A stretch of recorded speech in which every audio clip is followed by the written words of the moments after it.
Мы продолжаем тему женского абьюза. Талик, надо было взять другие чашки. Эти недостаточно хорошо подходят. Лучше бы ты взял те белые. Тебе непривычно такое слышать. Заменить? Нет, но угадай, что это? Это форма какого-то женского абьюза. Что я даже чашки не мог выбрать, с которых чай попить. Совершенно верно. Это гиперопека под видом заботы. Я как бы советую тебе, хороший совет даю. Вот эти советы, как лучше, они переходят в тотальный контроль.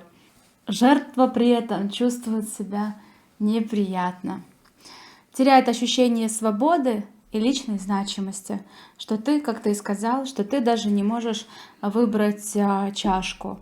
У женщины-абьюзера за этим стоит тревожная привязанность и страх потери партнера, но вот она проявляется именно так, что все время советуют ему. Особенно это можно заметить, когда вы там делаете какой-то ремонт, и она такая: вот, ну зачем ты этот шпатель взял? Ну зачем? Надо было другой, вот тот вот длинный, вот этот. Это надо не так мешать, а вот так вот.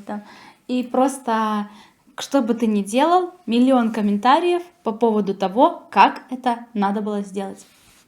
Слушай, оказывается, это выглядит не столько сварливостью с ее стороны, да? У нее есть проблема, которую она этим пытается решить, да? Или это просто человек такой вредный? Я вообще не верю в то, что есть вредные люди. Просто есть люди, у которых есть проблемы, и что, как правило, вот это все, это берется нам по наследству. Как бы наследство из нашей родительской семьи, и нам это передается. Вот такой стиль, например, что у меня была очень тревожная мать, гиперопекающая, и я превращаюсь вот в такую жену, которая тоже постоянно тревожится, и ей нужно все контролировать, и вот давать такие вот непрошенные советы как можно чаще. Помню, как еще в детстве мне папа говорил, не то, что мне в целом, вот там мужчины стоят, знаешь, лавочка, сидят вечером, там разговаривают, типа вечерки какие-то, все, и между собой, типа, о, гляди, яблоко от яблони недалеко падает. И рассуждали о детях по родителям. То есть это что-то из этого, да? Да, что даже все вот эти признаки, о которых мы говорили, что они, как правило, это тоже такой багаж, с которым мы выходим из родительского дома. Но это же неосознанно, правда? Это же человек думает, что по-другому вообще нельзя. И я вот представлю, если бы ты... Смотри, то, чего у нас нет. Как-то у нас спрашивали, по каким правилам мы живем, какие правила для себя записали. Мы поняли с тобой, что ни одного правила у нас нет. Но при этом, как-то у нас одни и те же ценности, видимо, что эти правила не нужны. Но я понимаю, что, например, если бы ты на меня повысила голос, наорала, я не знаю, что бы было бы. Но даже если мы говорим, если даже и не повышать голос, а что-то ты делаешь, и я говорю: Виталик, зачем ты эти вилки достал? Надо было не эти, а другие, и постоянно что-то: ой, какие ты яйца купил? Надо было те купить. Тоже, это немножко другое, это просто вот Нет, человек постоянно подожди. критикует. Это серьезная проблема, про это миллион анекдотов в мире, что жена отправила мужа в магазин, он приходит и стружку снимает, что хоть что-то не то купил одно, и лучше бы не ходил туда. Это целая проблема, мне кажется, для многих мужчин, которые нас смотрят. Есть, конечно, такие, уже, может, с их стороны абьюзеры условно, да, с мужской стороны, когда все равно, что зашел, купил, там, набросал что-то, принес, на, бери, и все, и живи с этим. Но если это партнерские отношения, и ты уважаешь свою женщину, и ты хочешь купить ей, что нужно, ты же стараешься купить, действительно, что она попросила. Но смысл в том, что часто эти старания бесполезны. Хлеб там чуть-чуть другого цвета, то там есть запах какой-то, то там вот это, то там... Ты помнишь наше первое время, как мы с тобой поженились, и даже хлеб не мог нормально выбрать? Я аж не верил, что тебя устраивает. Я взял просто хлеб, смотрю, молчит, ладно. То есть, вот хлеб купил, и мы его едим, без того, что он какой-то не такой там... Это прям на самом деле болезненная очень тема. Да. У нас просто, например, я говорю, что, может быть, да, я больше люблю другой, но это не такая проблема, чтобы, знаешь, не стоит того, чтобы начинать конфликт из-за того, что хлеб не тот. Потому что, ну, в целом у нас вот это вот есть базовая удовлетворенность, но если бы я на тебя внутри точила зуб за что-то, то там было бы все не так, и хлеб не так, и так далее. Как я говорю, что, как правило, проблема, которая лежит намного глубже, она проявляется в придирках, в мелочах. Вот. Но мы как раз вот говорим о такой вот гиперопеке, что вот это тоже проявление женского абьюза. Например, еще как такая говорю: ой, слушай, опять этот вот там твой Леня придет, будете сидеть там что-то до утра. Вот, скажи ему лучше, чтобы он не приходил, там, как бы я тебе даю совет, что ты же потом там не высыпаешься и так далее. И потом я говорю тебе, с кем тебе общаться, с кем не общаться. Позвони этому, скажи, что долг отдал там. И говорю тебе, постоянно наседаю, вот, я же как бы забочусь о тебе, ты же хочешь, чтобы тебе деньги вернули. Мы в этом заинтересованы. Давай, вот, позвони и скажи, когда ты уже это мне вот отдашь, я сколько... Ну и когда вот она постоянно вот тебе как бы под руку, скажем, говорит, вот что надо делать. Вот ты едешь за рулем, а она такая, ну, я, правда, не знаю в этом плане какие-то ситуации, может быть, ты можешь привести какие-то более красочные случаи. Какое поведение у пассажира за рулем бесит мужчину больше всего, скажем так, как-то раздражает. Вот когда женщина контролирует как? Такие же анекдот даже такой, что я управляла автомобилем, за рулем сидел мой муж. Да, Вот, то видишь, есть, это получается женский абьюз. но, честно говоря, мне кажется, это единственный момент, где мужчина не особо поддается. Но чувства какие ничем не отличаются от другого, когда говорят тебе, что ты ноль, что ты даже таких вещей простых сделать не можешь. Я думаю, что самооценка наша, она не то что в пол вогнана, а прям гораздо ниже, где-то там. Хотя при этом абьюзер где-то в глубине души, он о чем думает, что вот, что он так станет ближе ко мне, будет, скажем, в какой-то мере зависит от меня, будет считаться со мной такой вот, и рубашку она мне посоветует, и в шпателях она разбирается, и в какой детали в машине проблема она там скажет, и когда повернуть она скажет, что скажет, как будто бы вот у нее такая экспертность, что мне надо быть поближе к ней, иначе без нее я на следующий день просто загнусь. Вот как бы такая мотивация, но у человека она производит совершенно противоположный эффект. Ну, очень странно, конечно.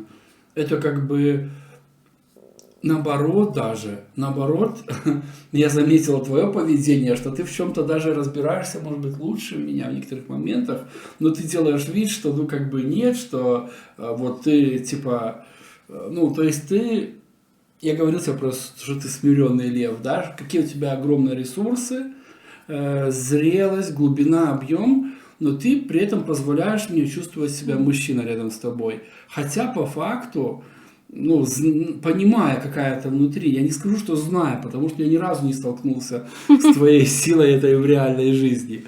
Но зная, понимая, так как работаю с людьми много лет, да, и я, ну, понимаю людей, вижу, сколько у тебя мощности. Ну, я с этим не столкнулся. Но мне кажется, каждый мужчина хочет... Помнишь одно шоу мы с тобой смотрели, как это... Где холостяк, как это? Так и называется холостяк. Холостяк так и называется. Да. И девушка, которая дошла до полуфинала, она такая сразу пришла, на него смотрела и всем восторгалась. И я тогда сразу сказал, что вот она будет, ну, в топе, да. Правда, она все-таки не дошла до финала, до последнего, да. Но она прошла прям многие, там 30 пережила или 40, сколько было конкурентов, да, в самом начале, да. Вот. То есть она просто восхищалась ему условно и так далее. Поэтому... Это, кстати, очень крутая мудрость о том, что даже достаточно просто восхищаться своим мужчиной, чтобы он принадлежал тебе, если, ну, это как-то громко сказать. Вот, но, то есть, что он уже будет больше склонен выбирать тебя, когда ты его хвалишь, возвышаешь и замечаешь его достоинства. Да, хотя я могу сказать, что удержаться от того, чтобы совет не посоветовать, очень бывает сложно. ну, тоже как бы понимаю, что, ну, как-то же ты жил до меня.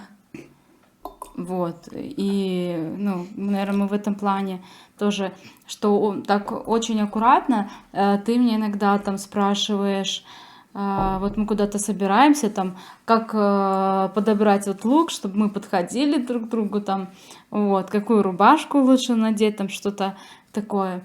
Это совершенно по-другому, и точно так же ты мне можешь сказать, что касается там сайта, что нужно сделать, чтобы он там по SMM продвигался, в SEO-поиске.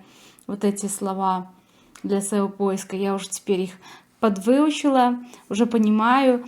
И здесь как раз это, ну, не такая вот гиперопека под видом заботы, а это реальная как помощь. Я могу полагаться на твой профессионализм, на твою компетентность. Вот, и я доверяю тебе. И у нас это взаимно. Но при этом я тоже очень благодарна тебе за то, что когда я там готовлю, ты не стоишь и не диктуешь мне, что а вот это надо было отдельно попассеровать, а вот это ты рано добавила, надо было попозже, надо было, знаешь, как есть у некоторых и мужчин тоже такая вот страсть, это то же самое, как женщина там любит посоветовать, скажем, мужчине, что ему где там сделать. Точно так же и мужчины бывают такие, которые вот тут вот не домыла, вот смотри, вот плинтусы надо перемыть, вот ходит такой надсмотрщик. Ну, это же тоже абьюзер. Вот. Поэтому, да. Ну, я скажу, что за все время вот с твоей стороны я видел множество ситуаций, когда ты могла бы что-то сказать, где-то меня поправить, и ты всегда это, ну, уклонялась от этого. Я знаю, чего тебе этого стоило на самом деле. Я знаю, потому что когда ты знаешь, как нужно правильно, и когда человек так не делает, и ты понимаешь, что точно, ну, можешь поправить, вот я могу кому-то дать непрошенный совет, но тебе стараюсь его не давать тоже. Но я, может быть, где-то перешел границы. Но при этом точно так же и с твоей стороны нету каких-то упреков таких, что я тоже могу действительно жить без этого напряжения, что ты меня никогда не упрекаешь, что я там лишний час поспала, что я там что-то слишком долго была на кухне, можно было справиться там за 2 часа, что-то там делала 3 часа, что я пошла навстречу и там задержалась, что там, ну, вот зачем надо было столько языком чесать, там, типа, грубо говоря, когда вот иногда мужчины вот в такой форме выражаются пренебрежительно о своей жене. Вот, что ничего такого не было с твоей стороны. И, конечно, я очень это ценю, я очень тебя люблю. Вот. И поэтому здесь можно дать рекомендацию, что дайте мужчине быть мужчиной. Лучше не давать лишних советов, особенно под руку, когда он занят, постоянно рассказывая «Усё добре, але треба переробить». На самом деле, да, особенно если учесть те моменты, которые мы описали. У нас это получается 4-е видео сегодня, да?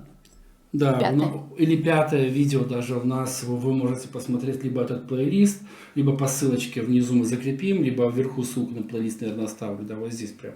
Вот, можете сейчас перейти или потом досмотреть видео. Но смысл просто в том, что мы говорим о том, что может повлиять на качество жизни, чтобы быть действительно счастливым. Не наигранно, инстаграмно счастливым. Знаете, все такие хорошенькие, классные, там охапками цветы дарят, куда-то ездят, только фотографии с курортов и так далее. Но они молчат, что когда только еще выбирали, куда поедут, уже перегрызлись миллион раз. А потом поехали туда и, ну, и так далее. Ну, это же реальная проблема. Но об этом обычно не говорится. Мы хотим эту тему немного приоткрыть изнутри. Я думаю, что мы верим оба, что это будет полезно для вас, потому что вот мне 49 лет, и некоторые моменты, которые мне рассказала Настенька, я не знал об этом. Если бы мне кто-то сказал об этом заранее, моя жизнь могла бы быть другой совершенно. Я помню, как я был такой доволен, когда в 40 я чувствовал себя на 30. Я думал, вау, я себя чувствую молодым внутри, все.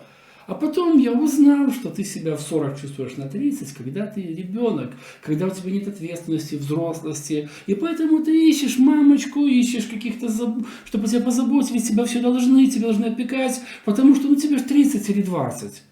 Но и вдруг однажды, вот в 45, я вдруг понимаю, что мне 45. Я взял ответственность за свою жизнь и прочее. И это совершенно другие ощущения.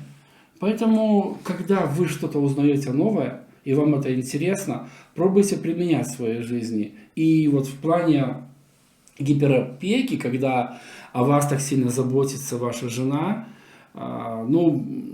честно говоря, очень раздражает. Потому что с мужской точки зрения, если бы ты мне под руку постоянно сделай то, вот это, так, не так, наверное, оно по нарастающей, как оскому набивало бы, и потом уже любое слово, оно было бы триггером, наверное. Я заметил, что, это в принципе отдельная тема, говорить то, что, не наматывать эту пружину молчанки, когда о чем-то ты молчишь, а потом спустя месяц накрутил себе и выдал все. Здорово, если есть возможность сразу об этом поговорить. Много вопросов решилось бы просто разговором. Множество проблем просто разговором. Это странно.